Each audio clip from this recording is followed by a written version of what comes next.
आप सभी का डाउट नेट की पाठशाला में। मैं हूं रुचि कटियार और हम पढ़ रहे हैं क्लास 9th की विज्ञान के अंतर्गत भौतिक विज्ञान, और भौतिक विज्ञान का दूसरा चैप्टर आज हम पढ़ने वाले हैं, जो कि है बच्चों बल तथा गति का नियम। और आज है बच्चों अपना इसका सेकंड लेक्चर, और आज की क्लास में हम बात करने वाले हैं जड़त्व की। तो बच्चों सीखेंगे जड़त्व को। तो चलिए शुरू करते हैं। मैंने बताया था कि इस चैप्टर में बच्चों हमारे जो मेन टॉपिक्स है वो है बल को समझना, इसके बाद न्यूटन के तीनों नियम, संवेग संरक्षण का नियम। तो बच्चों जिसमें हम बल की सहज अवधारणा देख चुके हैं, बल क्या होता है, बल क्या क्या कर सकता है, बल के प्रकार क्या क्या हैं, ये सब हम बच्चों देख चुके थे। और आज की क्लास में पहले तो बच्चों हम सीखेंगे कि आखिरकार ये अरस्तु की परिकल्पना क्या थी, फिर हम बच्चों गैलीलियो का एक्सपेरिमेंट देखेंगे, इसके बाद हम जड़त्व को सीखेंगे, जड़त्व कितने प्रकार का होता है हम ये देखेंगे, और जड़त्व पर आधारित घटनाएं देखेंगे। तो चलिए शुरू करते हैं।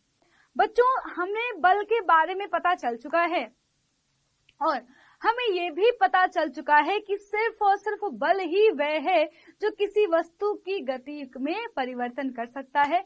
अगर किसी वस्तु को चलाना है तो केवल बल चलाएगा, अगर किसी वस्तु को रोकना है तो वो भी सिर्फ और सिर्फ बल ही ये काम कर सकता है। अब बच्चों तो अरस्तु बेटा जी उस समय पे बहुत कह सकते हैं कि महान वैज्ञानिक और दार्शनिक थे। तो अरस्तु वैज्ञानिक का नाम है। तो अरस्तु ने क्या बोला? अरस्तु ने बोला कि प्रत्येक वस्तु पर बल लगा करके ही उसको गति हम लोग करा सकते हैं। ठीक है। अब बच्चों ने एक बात और बोली, एक स्टेटमेंट और दिया कि कोई भी वस्तु केवल तब तक गति करेगी जब तक उस पर बल लगता रहेगा। यानी कि उनका मतलब था कि अगर कार लगातार चल रही है तो इसका मतलब कि कार पे लगातार कोई बल लग रहा है। अगर मुझे गाड़ी को लगातार चलाना है तो मुझे उस गाड़ी पर बल लगाते रहना पड़ेगा। वो जो गाड़ी है वो तब तक ही चलेगी जब तक कि उस पर बल लगता रहेगा। तो बच्चों अरस्तु ने ये कहा। एक बार उसकी परिकल्पना को लिख लेते हैं, फिर आगे बढ़ेंगे। तो बच्चों अरस्तु ने बेटा क्या बोला? अरस्तु ने बोला कि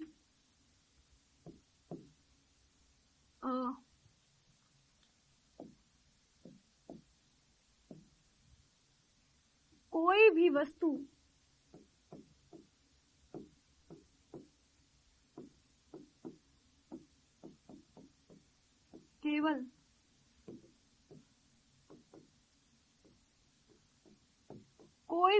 केवल तभी तक गति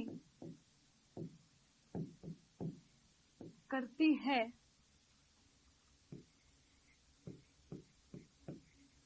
जब तक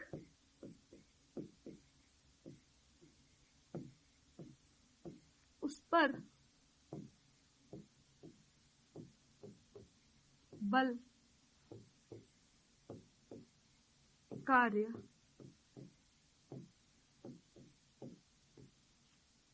करता रहता है।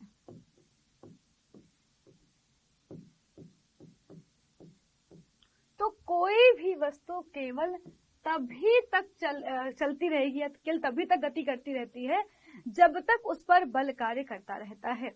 जैसे ही आप बल लगाना बंद कर दोगे वो वस्तु रुक जाएगी। ठीक है। आप कहोगे मैम अरस्तु ने क्या गलत बोला? लेकिन बेटा ये बात गलत थी। अरस्तु ने ये बात गलत बोली। बच्चों फिर आए गैलीलियो। बच्चों गैलीलियो ने जो बात बोली वो अरस्तु के बिल्कुल ऑपोजिट थी। गैलीलियो ने कहा, अब इसके एक्सपेरिमेंट बाद में देखते हैं, पहले बात सुन लेते हैं गैलीलियो की। तो गैलीलियो ने बोला कि अरस्तु साहब आप गलत बोल रहे हैं। किसी भी वस्तु को गति कराने के लिए किसी बल की आवश्यकता नहीं है।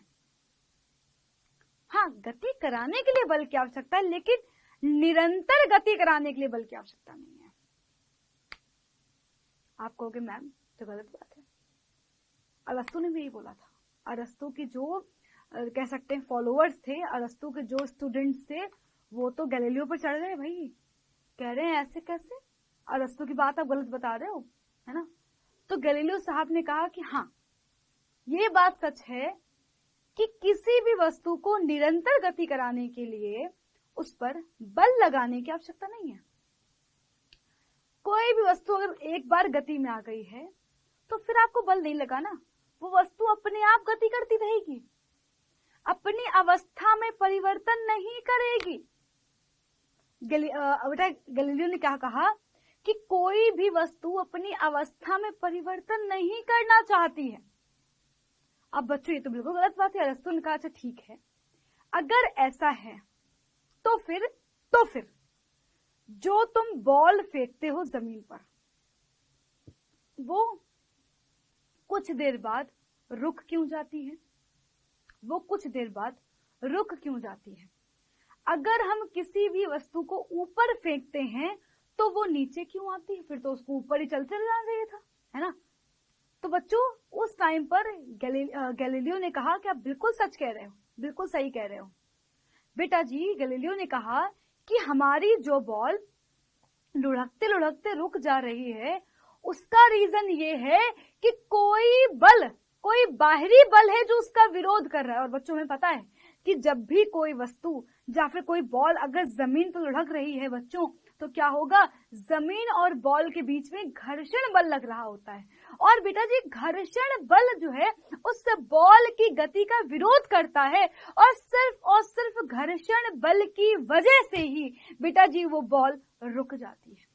केवल और केवल घर्षण बल की वजह से ही वो बॉल रुक जाती है, वरना वो बॉल ना रुके।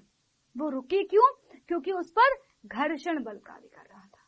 क्या कर रहा था? उस पर घर्षण बल कार्य कर रहा था। सही है बच्चों। फिर देखिए, फिर उन्होंने बोला कि अरस्तु जी आप जो बॉल ऊपर फेंकने की बात कर रहे हो, वो बॉल नीचे इसलिए आ रही क्योंकि उस बॉल को धरती अपनी ओर खींच रही है, उस पर ग्रेविटेशनल फोर्स लग रहा है, उस पर ग्रेविटी कार्य कर रही है। सिर्फ और सिर्फ इस वजह से ही वो बॉल नीचे आ रही है, वरना वो बॉल नीचे ना आए। अगर ग्रेविटेशनल फोर्स ना हो तो हम लोग कुछ भी ऊपर फेंके तो वो सब कुछ ऊपर ही चला जाएगा, है ना? तो यानी कि बच्चों गैलीलियो साहब ने क्या कहा? गैलीलियो साहब ने ये बोला कि कोई भी वस्तु की अवस्था में अगर परिवर्तन हो रहा है तो केवल बल की वजह से हो रहा है। यानी कि अगर कोई वस्तु रुकी हुई है तो वो हमेशा रुकी रहेगी, और वो तब तक रुकी रहेगी जब तक उस पर बल कार्य नहीं करेगा। बिल्कुल सही बात है बच्चों, हम लोग देखते भी हैं अगर कुर्सी रखी हुई है तो वो कुर्सी हमेशा रखी ही रहती है, वो खुद से नहीं चलने लगेगी। उन्होंने कहा कि जब तुम फोर्स लगाओगे केवल तभी वो जो है चलेगी। उन्होंने बोला उसी तरह से जब कोई बॉल चलना शुरू होती है तो बच्चों उस बॉल का कोई दूसरा बल विरोध कर रहा है, और हमें पता है घर्षण बल विरोध कर रहा है। अगर घर्षण बल जीरो कर दिया जाए, अगर घर्षण बल जीरो कर दिया जाए तो बच्चों क्या होगा? तो बच्चों वो बॉल हमेशा चलती ही चली जाएगी। तो बेटा जी गैलीलियो साहब को एक एक्सपेरिमेंट है, उन्होंने इस बात को प्रूव करने के लिए एक एक्सपेरिमेंट किया। ठीक है, उन्होंने कहा भाई देखो हम इस बॉल को कर रहे हैं पुश, ठीक है, हमने केवल इसको पुश किया तो ये आगे जाएगी, लेकिन उन्होंने कहा कि देखो ये गति में आ चुकी है और ये गति में ही रहेगी, है ना? उन्होंने कहा कि भाई देखो ये बॉल गति में आ चुकी है और देखो ये अपने आप गति कर रही है ना? हमने देखा बच्चों देखो ये बॉल को यहां से बेटा ने धक्का मारा गया था, और बच्चों देखो ये बॉल इतनी ही ऊंचाई तक बेटा पहुंच गई है ना? उन्होंने कहा तो ठीक है एक काम करते हैं, इसको थोड़ा सा हम नीचे कर देते हैं, ठीक है। अब बच्चों तब भी देख लो ये बॉल बेटा इतनी दूर अपने आप ही तो गई है ना? हमने तो केवल ऊपर से धक्का मारा था, है, लेकिन ये अपने आप यहाँ पहुंची है, अपने आप यहाँ पहुंची। हम देख सकते हैं कि बच्चों सेम हाइट तक पहुंची है, सेम हाइट तक पहुंची है। अब बच्चों ने क्या बोला कि अगर मैं, है ना बच्चों देखो अब यहाँ पर क्या है बेटा जी, यहाँ पर एक ऐसा तल लिया गया है जिसका घर्षण बल बिल्कुल जीरो हो जाए, तो बच्चों क्या होगा, ये बॉल हमेशा चलती चली जाएगी कुछ इस तरह से। अगर हम बॉल को किसी ऐसे तल से फेंकें जिसका घर्षण बल 0 हो, यानी कि वहां पर कोई और दूसरा बल लग ही नहीं रहा है। तो बच्चों क्या होगा, ये वस्तु हमेशा चलती चली जाएगी, अनंत तक चलती चली जाएगी। अगर जो है हम इस सतह पर लगने वाले घर्षण बल को 0 कर दें तो इस बॉल को कोई रोकने वाला नहीं है। तो बेटा जी ये क्या है, ये वस्तुओं के अंदर गुण होता है। यही जो है गुण, ये जो गुण है ये वस्तुओं के अंदर होता है कि वो अपने अवस्था में खुद से परिवर्तन नहीं कर सकते हैं, या कह सकते हैं अवस्था में परिवर्तन का विरोध जो है जड़त्व कहलाता है। अब इसको समझाती हूं मैं। बेटा पहले गैलीलियो का प्रयोग का यहां पर लिख लेते हैं कि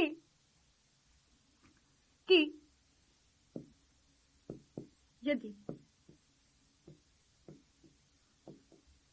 आनत तल से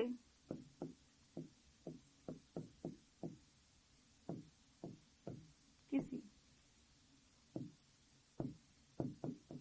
वस्तु की गति कराई जाए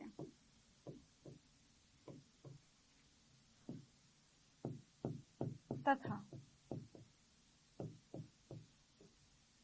घर्षण बल नगण्य कर दिया जाए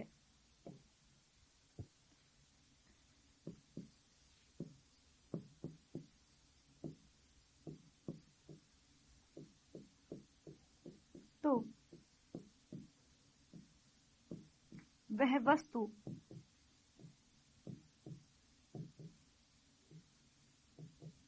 स्वयं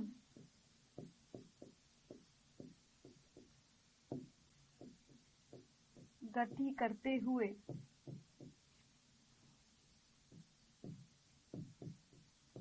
अनंत तक चली जाएगी।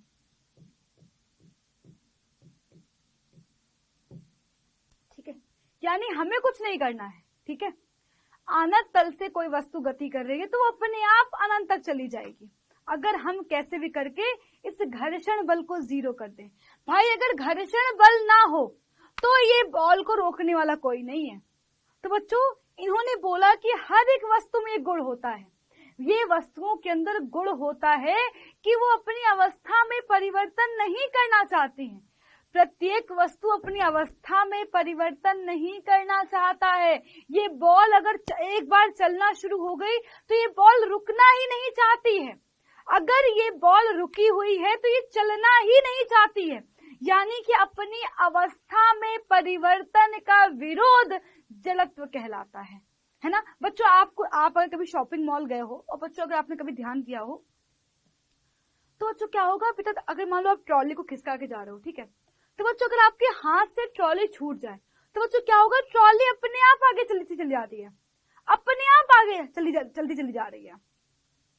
भाई मैं तो बल लगा के आ रहा था, मैं तो बल लगाते लगाते ला रहा था ट्रॉली को, लेकिन ट्रॉली जो है अपने आप गति करती हुई चली जा रही है।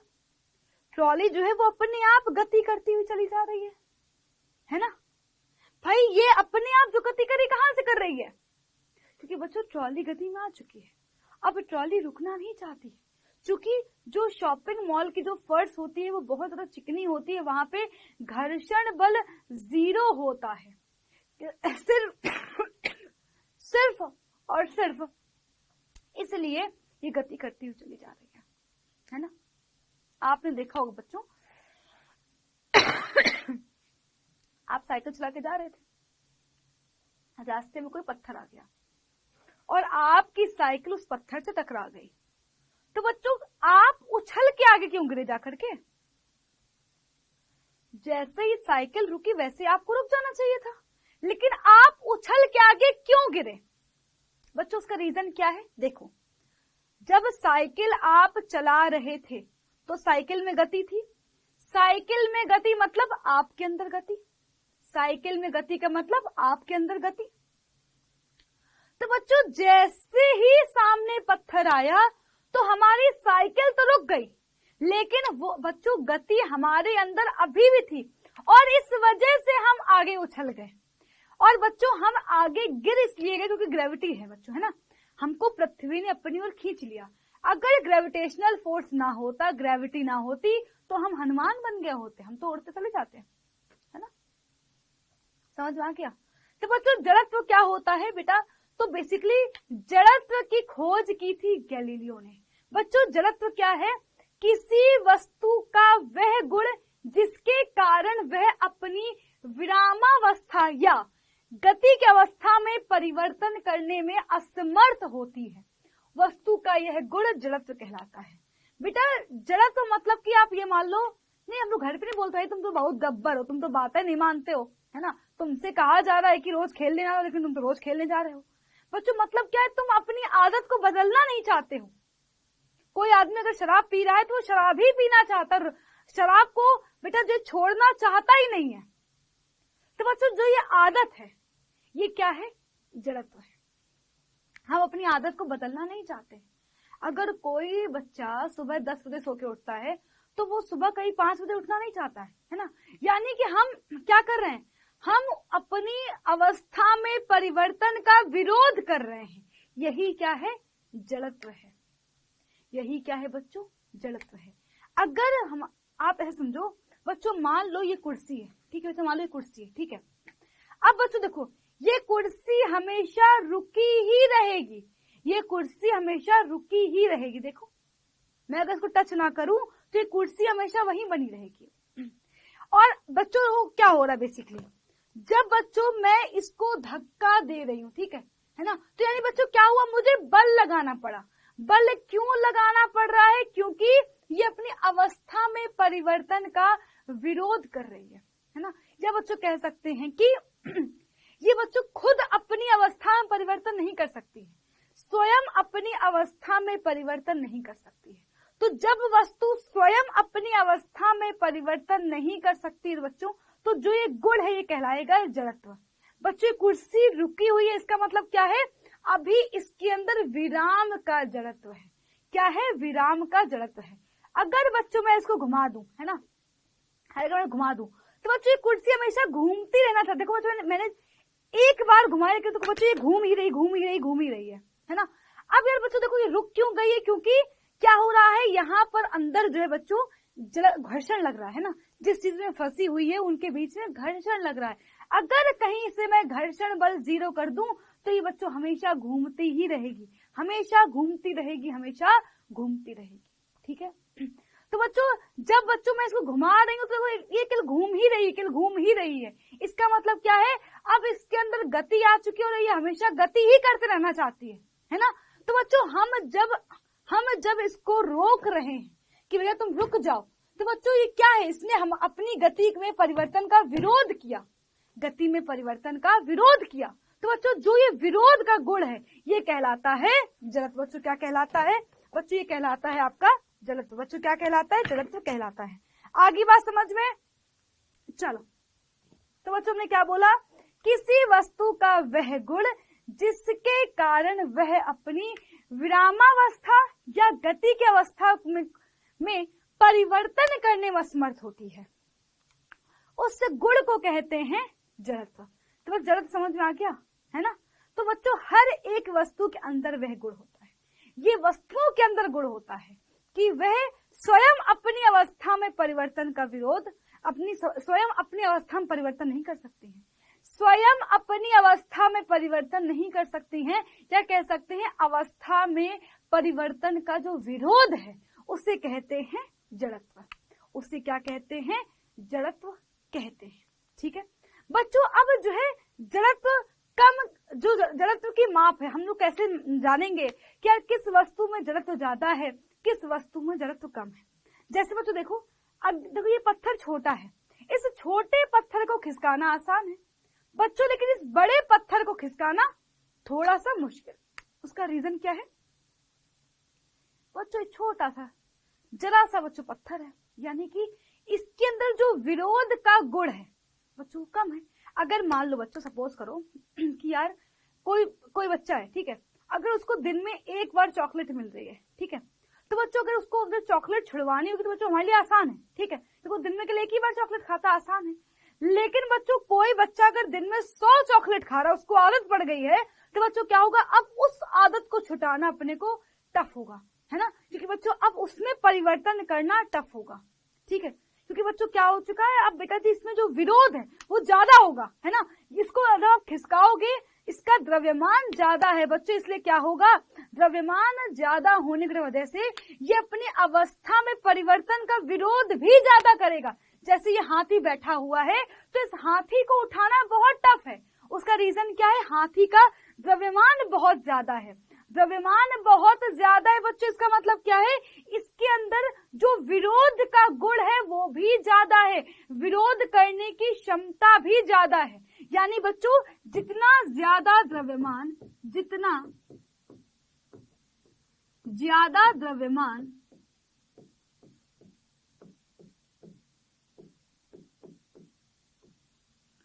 उतना ज्यादा विरोध, उतना ज्यादा विरोध। तो जितना ज्यादा द्रव्यमान होगा उतना ही ज्यादा विरोध होगा। तो यानी बच्चों जो वस्तु ज्यादा बड़ी होगी तो उसकी अवस्था में परिवर्तन करना उतना ही मुश्किल होगा। अगर कोई साइकिल चल रही है तो तुम उसको तो आसानी से रोक दोगे, लेकिन किसी ट्रक को रोकना बच्चों अपने लिए टफ है। उसका रीजन क्या है, क्योंकि ट्रक का द्रव्यमान ज्यादा है, इस वजह से बच्चों उसको रोकना अपने लिए मुश्किल है, क्योंकि उसके अंदर गति का जड़त्व ज्यादा है, यानी कि बच्चों क्या है, विरोध ज्यादा है। समझ में आ गया। तो बच्चों जड़त्व के 3 प्रकार होते हैं, एक होता है विराम का जड़त्व, एक होता है गति का जड़त्व, और बच्चों एक होता है दिशा का जड़त्व। एक एक करके देखते हैं, सबके एग्जाम्पल्स देखेंगे। बच्चों सबसे पहला विराम का जड़त्व मतलब क्या है, अगर कोई वस्तु रुकी हुई है, यानी कि विरामावस्था में है, तो बच्चों वो विराम में ही रहना चाहती है। अगर कोई वस्तु रुकी हुई है तो वो रुके ही रहना चाहती है, इसे कहते हैं विराम का जड़त्व। यानी कि बच्चों क्या है, उसके अंदर रुकने की क्षमता ज्यादा, यानी कि वो अपने अवस्था में परिवर्तन, अपनी वो गति में ही आना चाहती है, वो बैठी तो बैठी ही रहना चाहती है ना। तो यानी कि वस्तु की उस प्रवृत्ति को जिसके कारण वह विरामावस्था में ही रहना चाहती है ना, वो रुके ही रहना चाहती है, उसे कहते हैं विराम का जड़त्व। एग्जाम्पल तो देखिएगा, देखो बच्चों, ये बच्चों जो छेद है वो कैसे हुआ है बच्चों, ये छेद हुआ है किससे, जब आपने बुलेट से फायर किया, ठीक है, जब आपने बंदूक से गोली चलाई तो बच्चों ये उसका छेद है।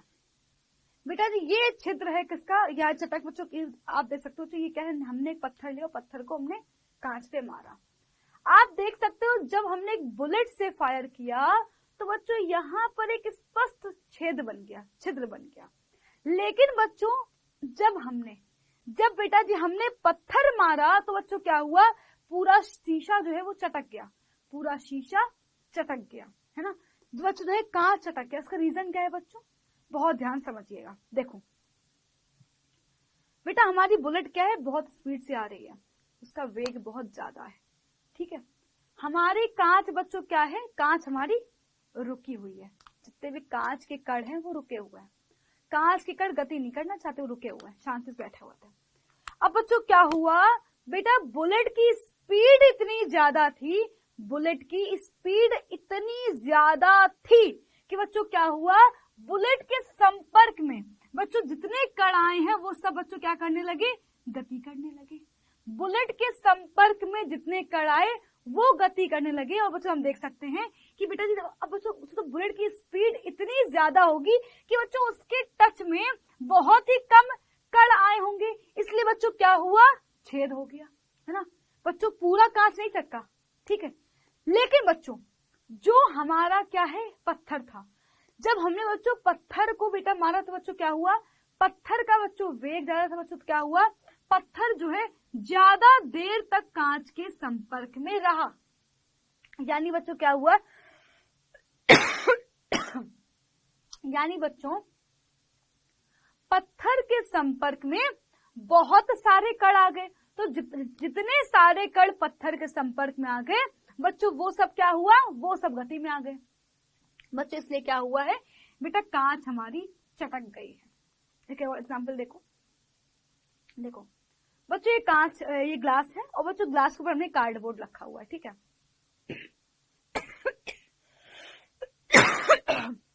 बच्चों कार्डबोर्ड के ऊपर हमने एक सिक्का रख दिया, ठीक है, कार्डबोर्ड पर सिक्का रख दिया।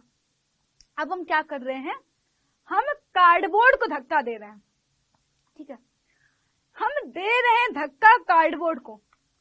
तो बच्चों क्या हो रहा है, ये सिक्का नीचे गिर जा रहा है। इसका रीजन क्या है, शुरुआत में ग्लास भी रुका हुआ है, उसके ऊपर जो कार्डबोर्ड है वो भी रुका हुआ है, कार्डबोर्ड के ऊपर जो सिक्का रखा है वो भी रुका हुआ है, ठीक है। हमने क्या किया, जैसे ही कार्डबोर्ड को धक्का दिया बच्चों, वैसे ही क्या हुआ, वैसे ही कार्डबोर्ड आगे चला गया। कार्डबोर्ड में गति, लेकिन बच्चों क्या है, सिक्का हमारा अभी भी रुका ही रहना चाहता है, क्योंकि बच्चों सिक्के में क्या है, विराम का जड़त्व है, वो रुका है तो वो रुका ही रहना चाहता है, वो आगे नहीं गया, सिक्का आगे नहीं गया। एक और एग्जाम्पल देखो, देखो बच्चों ये टेबल है, टेबल के ऊपर ये बर्तन रखे हुआ है, ठीक है। अब बच्चों दादाजी क्या कर रहे हैं, दादाजी जो है चादर को खींच रहे हैं। अब बच्चों आप देख, जैसे ही चादर को बेटा खींचते हैं तो बच्चों देखो ये बेटा जी हमारे जो बर्तन है, बच्चों बर्तन नहीं गिरे, बर्तन अपनी जगह रख गए। क्यों, उसका रीजन क्या है बच्चों, उसका रीजन ये है कि सब किसमें थे, पहले विराम की अवस्था में थे।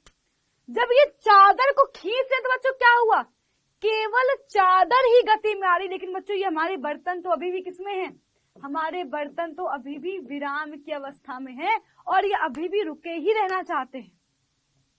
तो बच्चों इनमें क्या है, इसके अंदर विराम का जड़त्व है ना। तो बच्चों क्या हुआ, इसलिए बच्चों वो वही अपनी जगह पर ही रुके हुए हैं, अपनी जगह पर ही रुके हुए हैं, है ना। बच्चों देखते हैं गति का जड़त्व। गति का जड़त्व क्या होता है, देखो बच्चों गति का जड़त्व क्या है, अगर कोई वस्तु गति की अवस्था में है तो वो गति की अवस्था में ही रहना चाहती है। अगर कोई वस्तु गति की अवस्था में है तो वो गति की अवस्था में ही रहना चाहती है, ठीक है, गति ही करते रहना चाहती है, उसे कहते हैं गति का जड़त्व। वही एग्जाम्पल, आप साइकिल चला रहे थे लेकिन जैसे ही पत्थर आया तो बच्चों पत्थर ने तो आपकी साइकिल को रोका ना, तो लेकिन आप क्यों नहीं रुके, आप उछल के आगे क्यों गिरे जा करके। बच्चों उसका रीजन ये है कि जब आप साइकिल चला रहे थे तो गति आपकी बॉडी के अंदर भी आ चुकी थी, तो जैसे ही साइकिल पत्थर से टकराई तो जैसे ही साइकिल पत्थर से टकराई तो बच्चों फोर्स किस पे लगा, साइकिल पे लगा। हमारी साइकिल तो रुक गई लेकिन गति हमारे अंदर अभी भी थी, और उसी गति की वजह से बच्चों क्या हुआ, हम आगे उछलकर गिर गए, क्योंकि हमारी बॉडी अभी भी गति करना चाहती थी, है ना। बच्चों दिशा की जरूरत, तो अगर कोई वस्तु किसी दिशा में जा रही है तो बच्चों उसी दिशा में जाती रहेगी जब तक कि उसकी दिशा में खुद से परिवर्तन ना किया जाए। अब मान लो कैरम बोर्ड है ना बच्चों, अब बच्चों आप कैरम में जिधर बच्चों फोर्स लगाते हो आपकी गोटी उधर ही जाती है। अब ऐसा थोड़ी होता है कि मान लो आपने फोर्स लगाया उधर तो बच्चों अपने आप जो है उधर चली जाएगी, ऐसा नहीं होता ना। जब तक कि बच्चों कोई दूसरा फोर्स ना लगाए बच्चों वो उसी दिशा में चलती चली जाएगी उसी दिशा में चलती चली जाएगी, है ना। तो बच्चों देखो ये विराम के जरूरत की बच्चों ये सारे बहुत सारे एग्जाम्पल है ना। इन सारे एग्जाम्पल के बारे में आपको सोचना है, जरा बच्चों सोचो एक करके कि जैसे ही बस अचानक चलती है तो उसमें बैठा व्यक्ति पीछे क्यों गिर जाता है, आखिर क्यों। अगर घोड़ा अचानक से चलता है तो बच्चों हम पीछे क्यों गिर जाते हैं। कंबल को जैसे ही हम बच्चों जैसे हम लोग कंबल को जो है लकड़ी से पीटते हैं फिर छड़ी से पीटते हैं तो कंबल से धूल के कण जमीन पे गिर जाते हैं, क्यों। या बच्चों आपने देखो ना बेटा, पेड़ को जैसे ही आप बेटा पेड़ की डाली को हिलाते हो वैसे ही पेड़ से पत्ते गिरने लगते हैं। बच्चों इन सबके बारे में बेटा आपको सोचना है, बेटा मैं अगली क्लास समझाऊंगा आराम से, है ना। आपको इन सारे एग्जाम्पल्स के बारे में खुद से सोचना है, तभी आप समझ पाओगे कि विराम का जड़त्व क्या है और गति का जड़त्व क्या है ना। ये बेटा सारे एग्जाम्पल्स आपने कभी ना कहीं फील किए होंगे। और गति के बेटा जड़त्व एग्जाम्पल देखो, अगर बेटा जी घोड़ा अचानक से रुक जाए तो बच्चों क्या होगा, हम आगे की ओर गिर जाते हैं।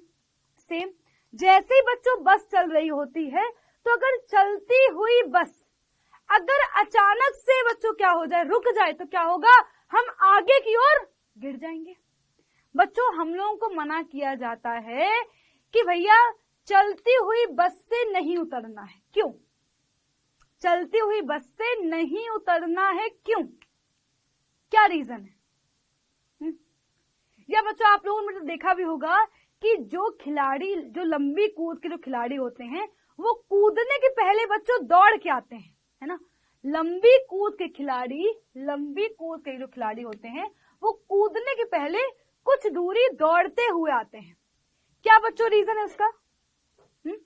तो सोचो क्या रीजन हो सकता है, इसका रीजन क्या हो सकता है? इन सभी में गति का जड़त्व है।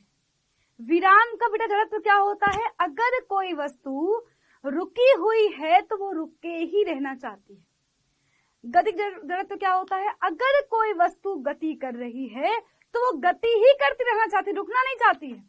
सोचिएगा इस बारे में, है ना।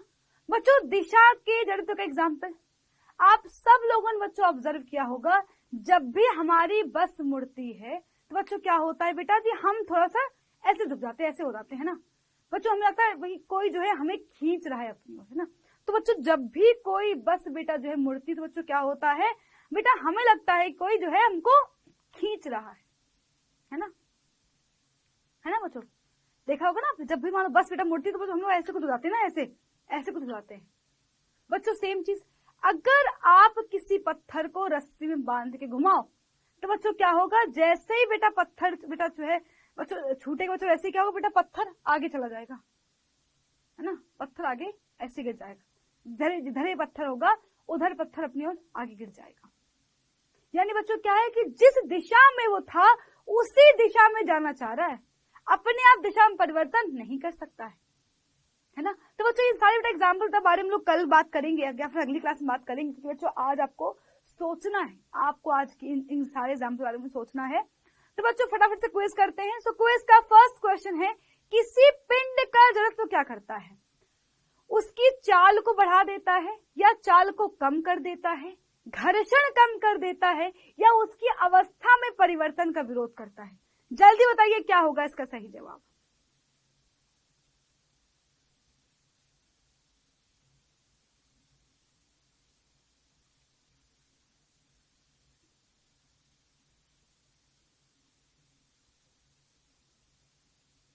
नेक्स्ट क्वेश्चन, किसका जड़त्व अधिक होगा, 5 ग्राम की टेबल टेनिस की बॉल का या जो है 15 ग्राम के वेट से 15 किलोग्राम के, इसलिए तो 15 किलोग्राम की क्रिकेट की बॉल का, है ना, 15 किलोग्राम की क्रिकेट की बॉल का, किसका वेट ज्यादा होगा, मतलब किसका जड़त्व ज्यादा होगा?